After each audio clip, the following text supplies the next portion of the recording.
చూస్ country delight, live better. ఇప్పుడే country delight యాప్ని download చేసుకోండి. సో జూనియర్ ఎన్టీఆర్ గారు, ఆయన సినిమాల్లో మీకు నచ్చిన సినిమా? నాకు జూనియర్ ఎన్టీఆర్, జూనియర్ అంటే ఒక మాటలో చెప్పాలంటే అతను ఇండియన్ ఇండస్ట్రీకి అతను ఒక అసెట్. ఇండియన్ ఇండస్ట్రీకి అంటారు ఆయన, ఎందుకంటే ఇప్పుడు ప్యాన్ అయిపోయింది కదా, అసెట్. అతనిలో ఉన్న టాలెంట్ మామూలు టాలెంట్ కాదు. నటుడుగా అతను ఇంకా చాలా ఎత్తుకు ఎదుగుతాడని నేను అనుకుంటాను. అతనిలో ఆ లక్షణాలు ఉన్నాయి. అతనికి కూడా ఏదో అనుగ్రహం ఉంది అతనికి. కుటుంబాల కలయికన్నా మనుషుల మధ్య మనుషుల దగ్గర ఉన్న ప్రేమన్నా చాలా ఇష్టం జూనియర్ ఎన్టీఆర్ కి. ఎస్పెషల్లీ నందమూరి కుటుంబంలో కావచ్చు, లేకపోతే అత్తలు, మామలు, బాబాయిలు, వీళ్ళంటే ప్రేమ ఎక్కువ అని అంటుంటారు. కాబట్టి ఎప్పుడన్నా మీకు కాల్ చేయటం, కలవటం జరుగుతుందా?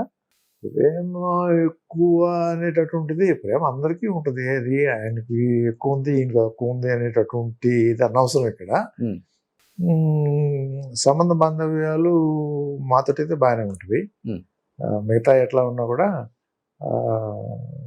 హితేష్, ఈ కుటుంబాలు, పిల్లలు వాళ్ళిద్దరూ బాగానే టచ్ లో ఉంటారు.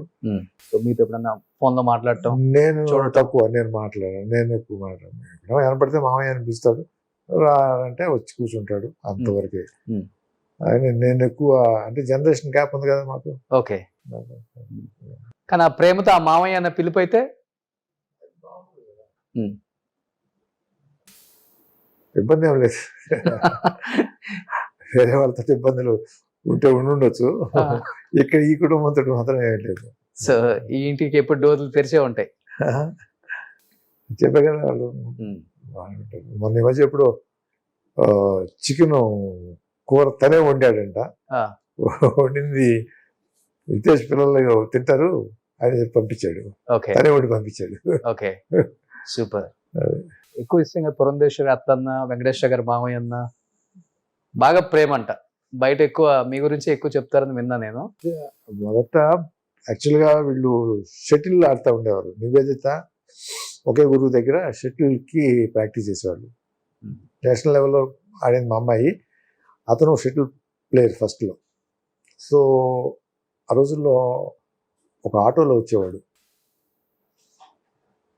ఎప్పుడున్నా లేకపోతే పురంధరేశ్వరి దించేది. ఆ రోజులు ఇంకా సంబంధాలు ఏర్పడలా. ఓకే. నివేదిత అంటే మా అమ్మాయి కూడా షటిల్ అక్కడే ఆడుతూ ఉండేది.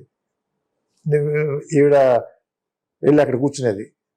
బేబీని తీసుకెళ్ళి, వాళ్ళంతా 10 ఏళ్ళప్పుడు. సో అందువల్ల అక్కడ ఎప్పుడైనా లేకపోతే తనే ఎక్కించుకుని వెళ్ళి దించడం ఒక 2 సార్లు చేసేది అనమాట. అప్పటికి ఇంకా అతని ఎంట్రీ లేదు ఇంకా ఫ్యామిలీలోకి. ఇంకా ఆర్టిస్ట్ కాలేదు. ఓకే. ఆర్టిస్ట్ అయిన తర్వాతనే కదా అవును అంత మార్పు చెందింది. కానీ గొప్ప విషయం ఏంటంటే అతనికి ఎన్టీ రామారావు గారు గుర్తించడం. అది కనుక లేకపోతే ఆయనకు చాలా లోపం ఉండేది. ఆయన బతికున్నప్పుడే అతన్ని గుర్తించి, అతను తీసుకొచ్చి వేషం వేయించి, తన మేకప్ మెన్ చేత వేషం వేయించి గొప్ప నటుడవుతాడు అని ఆశీర్వదించి పంపించడం. ఈ మధ్య వాళ్ళ అమ్మ చెప్పింది నాకు, చేతిలో చేయించుకుని చెప్పి అబ్బాయిని జాగ్రత్త చూడమని చెప్పాడు. ఆయన అంతకంటే ఏం కావాలి, అప్పు వాడవుతాడని చెప్పాడు అని వాళ్ళ అమ్మ చెప్పింది నాకు 4 రోజుల క్రితం.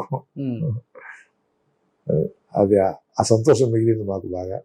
ఆవిడకి అంతకంటే కావాల్సింది ఏం లేదు, అదే చాలు. గొప్ప నటుడు, ప్రపంచం అంతా జేజేలు కొట్టే అంత నటుడు అయిపోయారు. ప్రపంచం అనేటటువంటిది అది ఇవాళ ఉండొచ్చు, రేపు ఉండొచ్చు, ఏమో తెలియదు. కానీ నాకు ఇక్కడ మాత్రం తెలుగు ఇండస్ట్రీకి కానివ్వండి, ఇప్పుడు ప్యాన్ ఇండస్ట్రీ అయింది కాబట్టి ఇక్కడ మాత్రం గొప్ప నటుడే అతను. అంటే అతనికి అంత వాక్శుద్ధి ఉంది కాబట్టి, వాక్శుద్ధి అంటే ఆయన వాక్కు కూడా అంత, పురంధేశ్వరి గారు ఎంత గట్టిగా మాట్లాడగలరో అంత బాగా మాట్లాడగలరు ఆయన కూడా.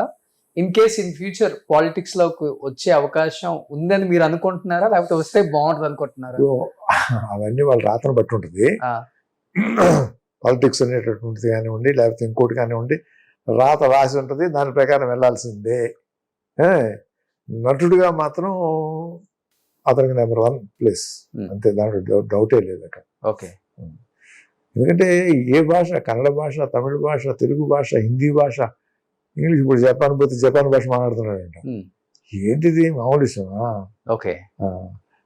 ఒక పేజీ డైలాగు, 2 పేజీలు డైలాగు, 4 డైలాగు పైలాగిస్తే చూసేసి ఇట్లా పడేసి పోయి చెప్తారు వీళ్ళు. అది ఎవరండి? ఏ నటుడు చెప్పండి.